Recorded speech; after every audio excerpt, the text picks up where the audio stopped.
आखिर किसको पता था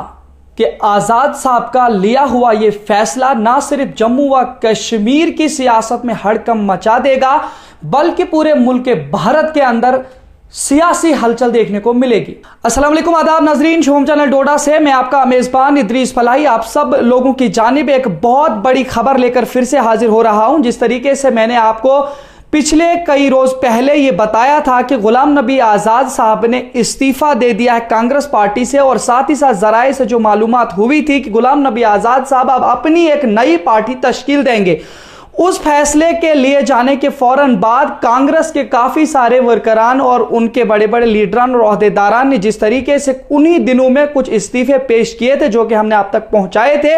और साथ ही साथ उन्होंने आज़ाद साहब की हिमायत में जाने का ऐलान कर दिया था और उनकी पार्टी में जाने का और उसमें शमूलियत इख्तियार करने का भी ऐलान किया था, जिसमें 4-5 MLA की भी मैंने आपको बात की थी। और उसके अलावा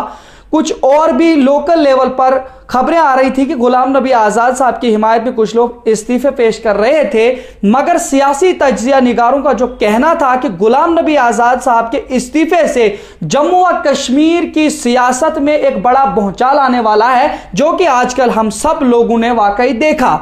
अब देखते हैं आगे आगे होता है क्या, लेकिन इससे पहले और एक बात आप सब लोगों की जानिब और बताने की कोशिश करूंगा कि आज जिस तरीके से अगर मैं आपको बताने की कोशिश करूं कि जम्मू के अंदर जिस तरीके से उन तमाम इस्तीफों के बाद आज फिर से कुछ ऐसे चेहरे सामने आए हैं जिसने शायद कि कांग्रेस जम्मू कश्मीर को हिला करके रख दिया, क्योंकि ये वो सारे लीडरान हैं जो जम्मू कश्मीर में बड़ी लॉबी के लीडर माने जाते थे। आप सबको बताना चाहूंगा, आज आप सब लोगों ने भी देखा होगा कि कांग्रेस के बड़े बड़े कद्दावर लीडरान ने यकजहती और ताकत का मुजाहरा करते हुए इस्तीफे पेश किया है। साबिका नायब वजीर आला तारा चंद जी, साबिक वजीर और Congress state general secretary Abdul Majeed Wani, साबिक वजीर मनोहर लाल शर्मा जी, साबिक वजीर गारू राम चौधरी जी, साबिक MLA ठाकुर बलवान सिंह और उनके हमरा दर्जनों जम्मू कश्मीर कांग्रेस के कद्दावर ओहदेदारान और लीडरान ने आज इस्तीफा पेश करते हुए गुलाम नबी आज़ाद की हिमायत का ऐलान कर दिया। इसके साथ में आप सब लोगों को एक और जानकारी देना चाहूंगा कि जिस तरीके से आप सब लोगों तक ये रसाई पहुंच चुकी होगी कि गुलाम नबी आज़ाद साहब 4 सितंबर 2022 को जम्मू में एक बड़ा जलसा मुनाकिद करने जा रहे हैं, लेकिन जराए हमें यह भी बता रहे हैं कि इस जलसे के फौरन बाद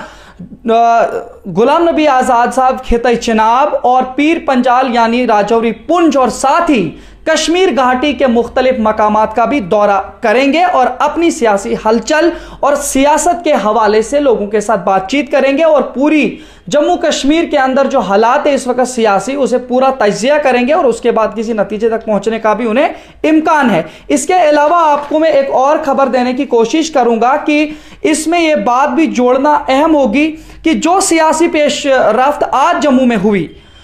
उसने खिताई जम्मू और खिताई चिनाब की सियासत को हमेशा हमेशा के लिए बदल के रख दिया, और जिन लीडरान को आप में से ज्यादातर लोगों ने आज दोपहर जम्मू में प्रेस कॉन्फ्रेंस करते हुए देखा, ये तमाम वो लीडरान हैं जो पिछले 4 दिनों से दिल्ली में मौजूद थे। और जराए से हमें यह खबर मिली कि ये तमाम लीडरान गुलाम नबी आज़ाद साहब के साथ लगातार मीटिंग्स करके नई पार्टी का रंग रूप, उस पार्टी का मंशूर, उस पार्टी का नाम और उस पार्टी का चुनाव निशान तय कर रहे थे, जो कि कुछ ही दिनों के बाद मंजर आम पर आने वाली है पार्टी। और उसका मैनिफेस्टो यानी मंशूर क्या होगा, उसका नाम क्या होगा, उसका परचम क्या होगा, और एक सबसे बड़ी बात, क्या वो पार्टी रीजनल होगी या नेशनल होगी, वो भी हमारे सामने आएगा। क्योंकि जरा इस हमें यह तो मालूम हुआ था कहीं ना कहीं से कि कहीं पार्टी जो है नेशनल लेवल की बनाने वाले हैं, लेकिन अभी तक पूरी मुकम्मल रिपोर्ट नहीं पहुंची है कि आया वो रीजनल पार्टी जम्मू व कश्मीर की बनेगी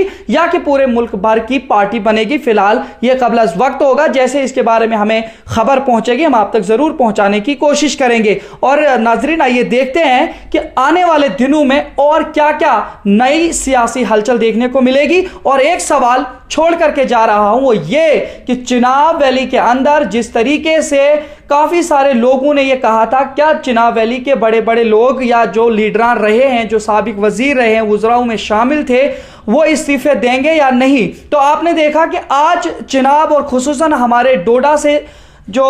साबिक एमएलए या साबिक वजीर अब्दुल मजीद वानी जी, उन्होंने अपना इस्तीफा पेश करके आजाद साहब की हिमायत में जाने का ऐलान कर दिया। अब यह देखना है कि क्या जम्मू व कश्मीर और खुसूसन खित्ता चिनाब के किन किन मकामात से कौन कौन से नए लोग और इस्तीफे देंगे, और जैसे हमें वो खबर पहुंचेगी हम आप तक जरूर पहुंचाने की कोशिश करेंगे। देखते रहिए शिवम चैनल डोडा। अपने मेजबान इदरीस फलाई को दीजिए इजाजत, मजीद पेशकश करेंगे, तब तक के लिए अल्लाह हाफिज। तामीराती का मुखी है भरमार, घर बनाना चाहते हैं सब शानदार, बिना मजबूती वाले घर हैं खर्चादार, क्योंकि बार बार सस्ता महंगा एक बार। अगर चाहते हैं आप भी घर शानदार तो जरा भी न करिए इंतजार, क्योंकि आप डोडा के गणपत ब्रिज से कुछ फासले की दूरी खलैनी रोड पर प्रो बिल्डर्स ने खोला है हॉलो ब्लॉक्स का कारखाना, जिसमें अंबुजा सीमेंट से बनाए गए हॉलो ब्लॉक्स के छोटे बड़े सभी साइज कम से कम दामों पर दस्तयाब हैं। हॉलो ब्लॉक्स कच्ची ईंटों से ज्यादा मजबूत, पत्थरों से कम दामों और वक्त की तेज रफ्तारी को पकड़ने में आसानी पैदा करने के अलावा मजदूरी की उजरत में कमी लाने में नुमाया रोल अदा करता है। हासिल करने के लिए जल्दी से इन नंबरात पर राब्ता करें 7006820070 9858131580। Harmony interlocking bricks and tiles पहली बार डोडा अकरमाबाद के मलवा स्मोटली रोड पर फराहम कर रहे हैं गाँव और शहरों की गली और कूचों में लगने वाली इंटरलॉकिंग टाइल्स, फर्श और पार्कों की टाइलों के अलावा कवर ब्लॉक्स भी बिल्कुल कम से कम दामों पर। यह कारखाना डोडा के सभी ठेकेदारों और महकमा जात से जुड़े सभी उमूर की अंजामदाही के अखराजात में भी कमी लाता है, क्योंकि जम्मू, उधमपुर और दीगर दूर दराज इलाका जात से लाने के सभी अखराजात से बचाता है। हासिल करने के लिए राब्ता करें 9018533303।